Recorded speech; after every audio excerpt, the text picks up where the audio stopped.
10th का chapter 1 है और बिल्कुल बेसिक यानी जीरो लेवल से आप लोग को हम बताने वाले हैं। तो इस क्लास को शुरू से और लास्ट तक ध्यानपूर्वक देखें तो आप लोग को समझ में बिल्कुल आएगा। और बायोलॉजी जो क्लास है बायोलॉजी का वो बहुत ही शानदार और समझने वाला चैप्टर है। इससे बच्चा छोड़कर भागने की कोशिश नहीं करता है। तो हम लोग बिना देरी किए हुए क्लास को स्टार्ट करते हैं। आप लोग तो थंबनेल में देख चुके होंगे।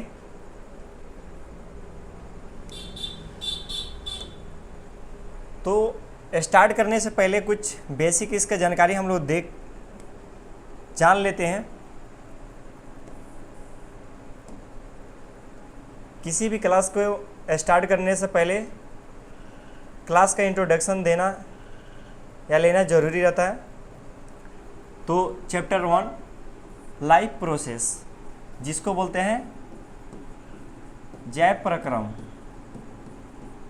ये आप लोग को क्लास 10th का है।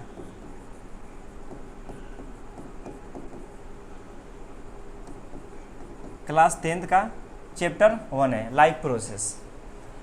अब इसमें देखते हैं हम लोग कि विज्ञान किसे कहते हैं। विज्ञान की वह शाखा जिसमें समस्त जीवधारियों का अध्ययन किया जाता है उसे जीव विज्ञान कहते हैं। अब जीव विज्ञान आप लोग को बता दिए कि यानी जीवन को अध्ययन करना ही क्या कहलाता है, बायोलॉजी कहलाता है। अब इसमें देख लेते हैं कि बायोलॉजी यानी जीव विज्ञान या जंतु विज्ञान, ये ऑब्जेक्टिव में पूछ लेता है कि जीव विज्ञान या जंतु विज्ञान का पिता किसको बोलते हैं, तो अरस्तु को बोलते हैं। और यहाँ पे दिया हुआ है कि the study of life is called biology, यानी जीवन का अध्ययन करना ही क्या कहलाता है, बायोलॉजी कहलाता है। अब बायोलॉजी शब्द का पहला प्रयोग फ्रांस के वैज्ञानिक लेमार्क ने 1801 में किया था। किसने किया था, तो लेमार्क ने कब किया था, तो 1801 में। और कहाँ के वैज्ञानिक थे, तो फ्रांस के थे। अब इसमें देखते हैं कि बायोलॉजी शब्द है जिसका नामकरण यानी बायोलॉजी जो शब्द है किस भाषा से बना हुआ है, तो ग्रीक भाषा से बना हुआ है। और बायोलॉजी शब्द को दो भागों में बांटा गया है। एक तो होता है बायोस और दूसरा क्या होता है, लोगोस। बायोस का अर्थ होता है लाइफ और लोगोस का अर्थ होता है स्टडी, यानी लाइफ मीन्स होता है जीवन, लाइफ मीन्स जीवन होता है, और स्टडी मीन्स होता है अध्ययन, यानी जीवन का अध्ययन करना ही क्या कहलाता है, बायोलॉजी कहलाता है। और बायोलॉजी सबसे प्यारा और शानदार क्लास है। आप लोग अगर चाहें तो इसको एक बार पढ़ लेंगे तो कभी ज़िंदगी में कभी भूलना तो दूर की बात है, सोते वक्त भी नहीं भूल पाएंगे। तो इसके कुछ बेसिक जानकारी हम आप लोग को एक बोर्ड पर दे देते हैं। कुछ खाली पेज ले लेते हैं ताकि आप लोग को समझ में आएगा।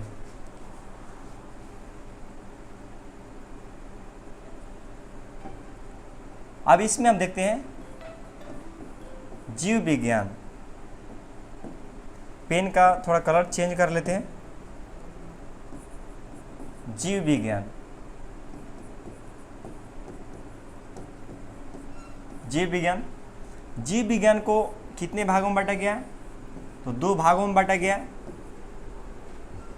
एक तो होता है बोटनी,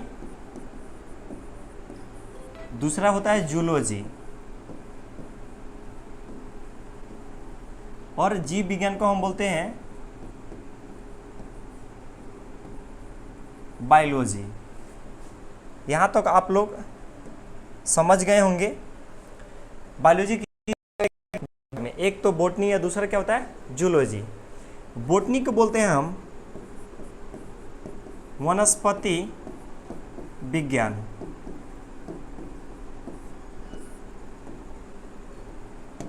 और जूलॉजी, जू मीन्स होता है चिड़ियाघर, तो जूलॉजी मीन्स होता है जंतु विज्ञान।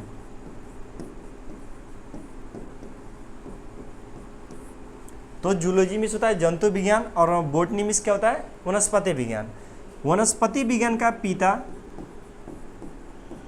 या जनक बोल सकते हैं, किनको बोला जाता है, तो थियोफ्रेटस, फ्रेटस को बोलते हैं। और यहाँ पे देख लेते हैं जंतु विज्ञान। जंतु विज्ञान का जनक या पिता बोल सकते हैं अरस्तु।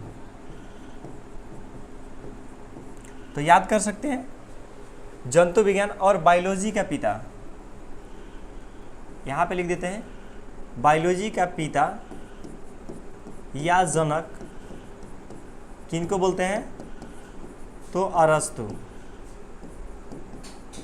तो आप इसको ध्यान से याद कर लीजिएगा।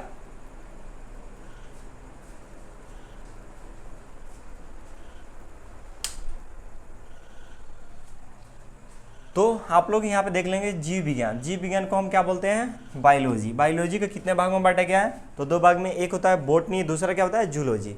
बोटनी को बोलते हैं हम वनस्पति विज्ञान और जूलॉजी को बोलते हैं जंतु विज्ञान। जंतु विज्ञान का पिता या जनक पूछेगा तो अरस्तु को बोलते हैं, और वनस्पति विज्ञान का पिता या जनक किसको बोलेंगे, तो थियोफ्रेटस को बोलेंगे। अब यहाँ पे बायोलॉजी शब्द का, तो बायोलॉजी शब्द का पिता किसको बोलेंगे, अरस्तु। ये बायोलॉजी जो शब्द है इसका पहला जो नामकरण किसने दिया था, तो लैमार्क। नामकरण लैमार्क। लैमार्क कहाँ के थे, तो फ्रांस के। कहाँ के थे, फ्रांस से। कब किए थे, तो 1801 में।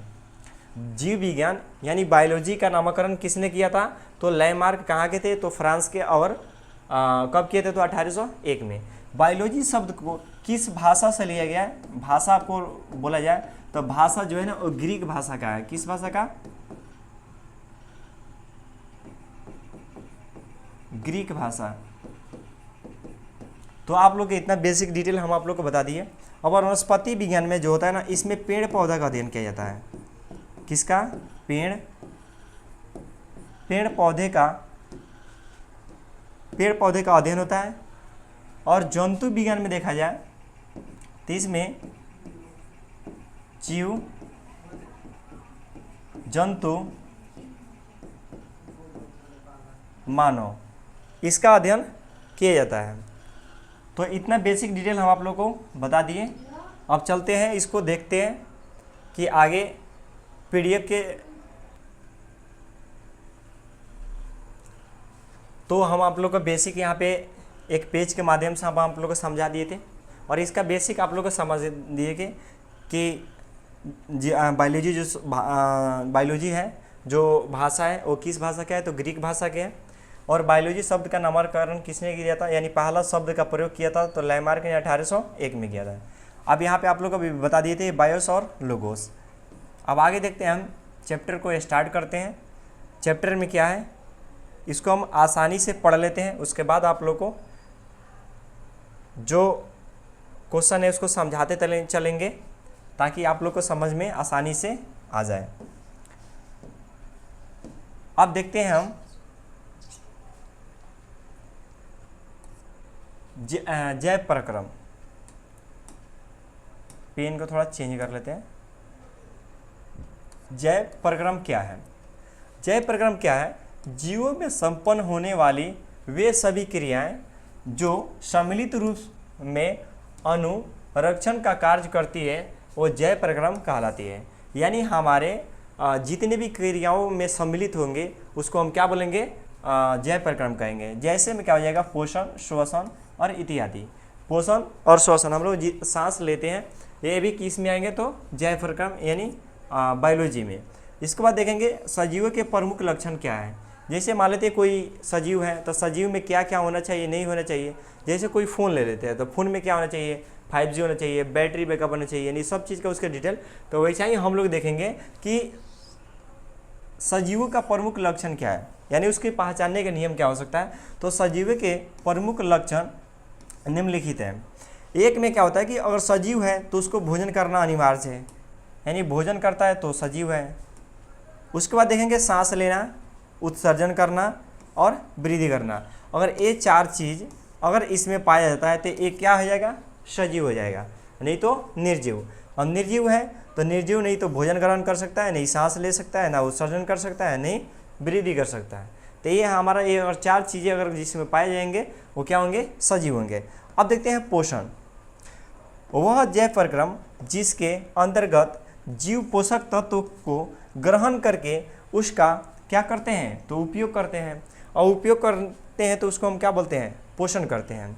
यानी पोषण यानी कोई भी जीव अपने भोजन को यानी किसी तत्व को क्या करता है, अपने अंदर ग्रहण करता है, उसको हम क्या कहते हैं, पोषण कहते हैं। जैसे अमीबा हो गया, तो अमीबा अपना जो भोजन किससे तैयार करता है, तो कूटपाद, यानी अमीबा अपना भोजन तैयार करता है कूटपाद से।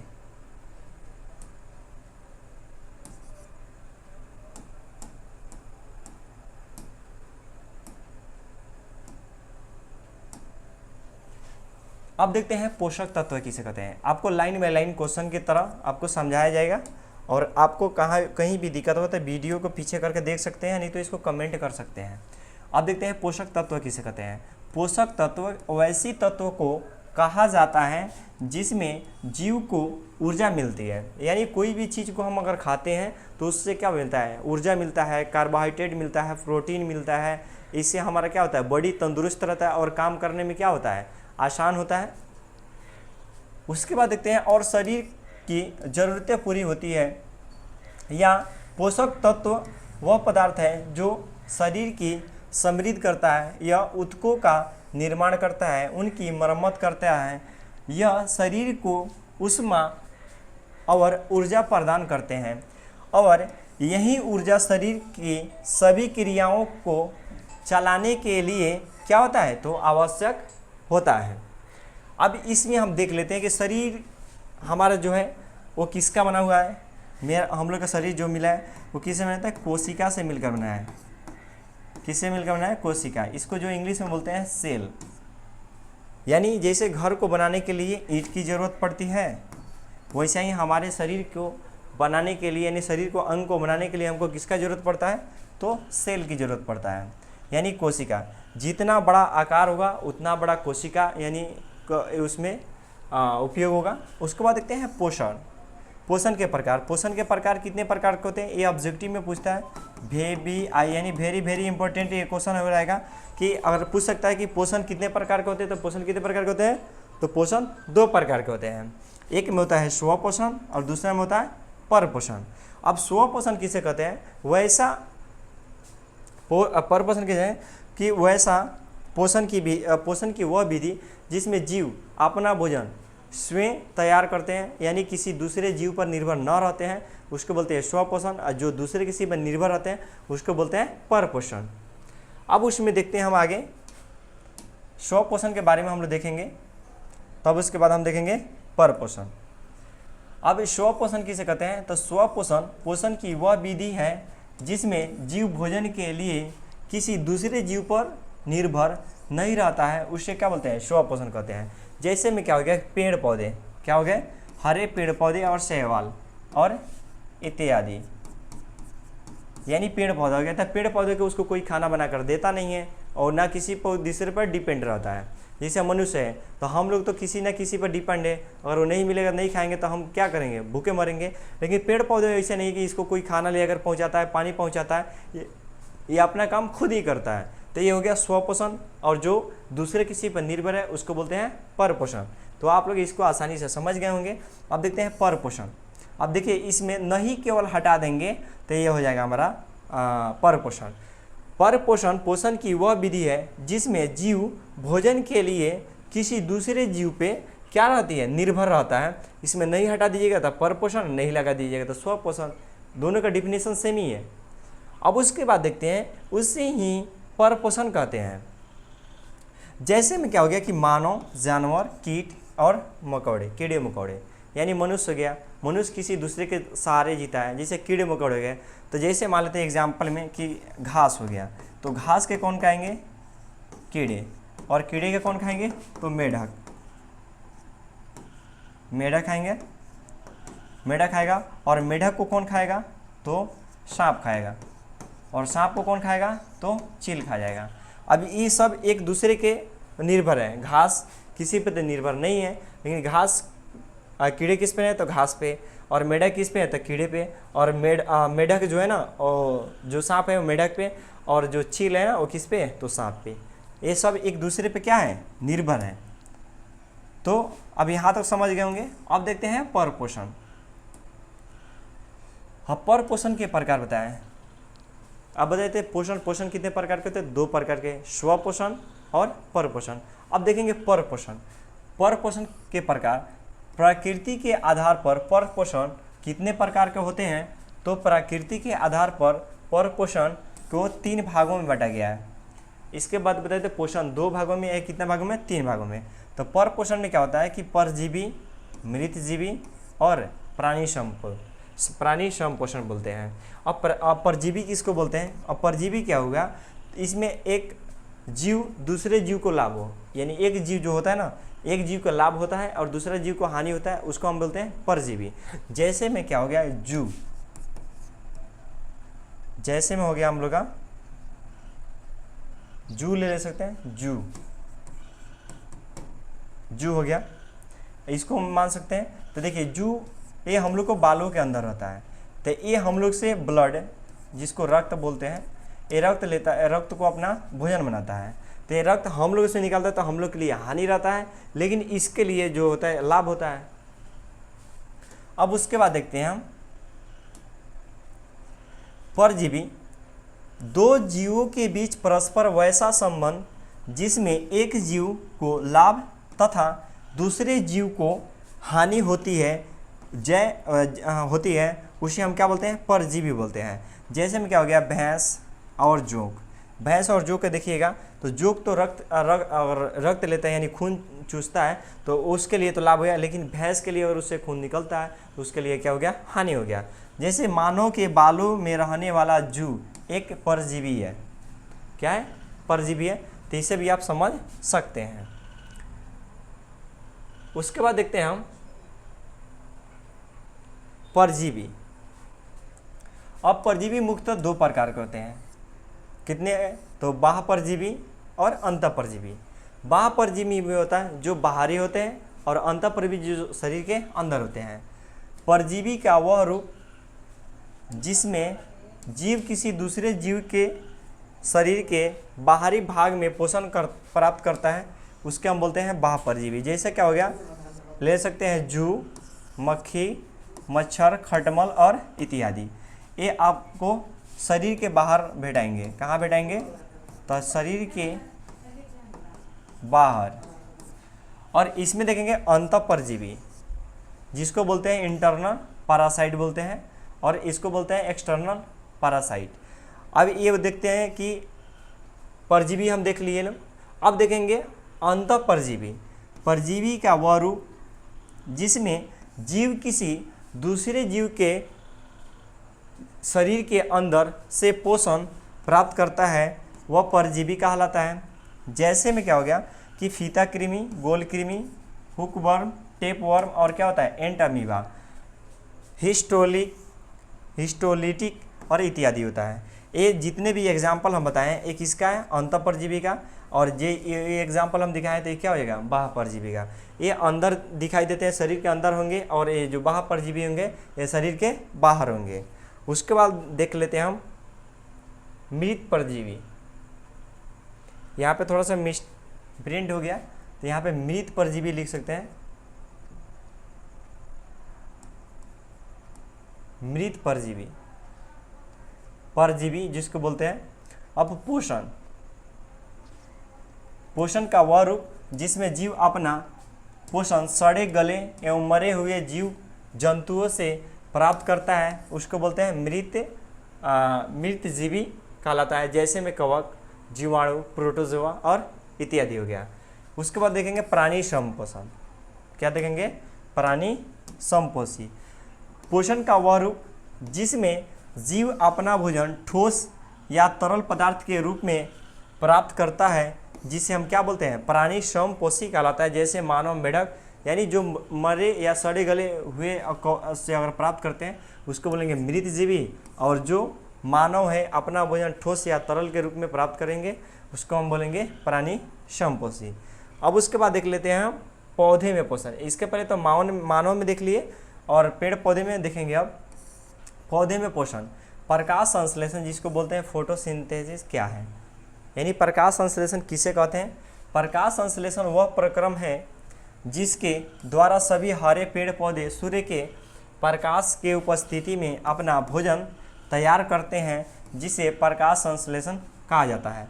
प्रकाश संश्लेषण केवल हरे पेड़ ही पौधे में होते हैं, बल्कि सूखे या पेड़ पौधे में नहीं होते हैं। उसके बाद देखते हैं प्रकाश संश्लेषण की क्रिया के लिए मुख्य रूप से इन 4 चीज़ों की ज़रूरत होता है, और एग्ज़ाम में पूछता है कि प्रकाश संश्लेषण के 4 प्रमुख बातें बताएं, या ये 4 ऑप्शन में दे देगा, पूछेगा निम्नलिखित में से कौन नहीं है। तो प्रकाश संश्लेषण के बारे में बता देते हैं। प्रकाश संश्लेषण केवल रात में होता है, केवल दिन में होता है।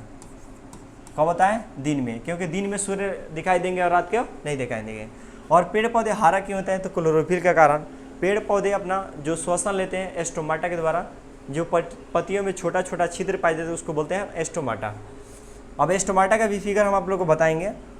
तो प्रकाश संश्लेषण के लिए 4 चीज़ जरूरी है। कार्बन डाइऑक्साइड, जिसको CO2 बोलते हैं, ये कहाँ से प्राप्त करता है? तो वायुमंडल से ग्रहण करता है। अब उसके बाद देखेंगे, अगर पेड़ है तो उसके लिए जल भी जरूरी है, जिसको बोलते हैं H2O। ये ज़मीन के अंदर से ग्रहण करता है। यानी पेड़, अगर मान लेते हैं पेड़ हो गया, तो पेड़ के अंदर ये क्या होता है? रूट, हेयर, यानी जड़ होता है। अब जड़े से क्या होता है? मिट्टी के अंदर से ये पानी को अवशोषण करता है। उसके बाद देखते हैं सूर्य का प्रकाश। तो सूर्य का प्रकाश सूर्य से लेता है। क्लोरोफिल, जो सूर्य के प्रकाश को अवशोषण करने का काम करता है। यानी कहने का अर्थ हुआ कि जैसे मान लेते हैं कि एक बैटरी देखे होंगे जैसे सोलर का, तो सोलर में क्या होता है कि दिन में वो सोलर से बैटरी चार्ज होता है और रात में जलता है। तो ऐसा ही इसमें भी क्या होता है कि पेड़ पौधे में क्या होता है? क्लोरोफिल, उसके पत्ती में क्लोरोफिल होता है। और क्लोरोफिल क्या करता है कि सूर्य के प्रकाश को अवशोषण कर लेता है, और अवशोषण करने के बाद क्या करता है कि पेड़ पत्ती जब भोजन तैयार करते हैं तो उसको मदद करता है, यानी सहायता करता है, यानी भोजन बनाने में। तो ये 4 चीज़ें आप लोग को बता दिए। अब उसके बाद देखते हैं प्रकाश संश्लेषण की क्रिया के बारे में। तो अब देखते हैं प्रकाश संश्लेषण की क्रिया में सूर्य का प्रकाश आवश्यक होता है, तो इसको प्रमाणित करें। मान लेते हैं कि अगर कोई चीज़ है तो उसके लिए तो प्रमाणित करना होगा। अब देखते हैं आगे, यहाँ पे थोड़ा सा मिस्टेक हो गया। यहाँ पे लिखिएगा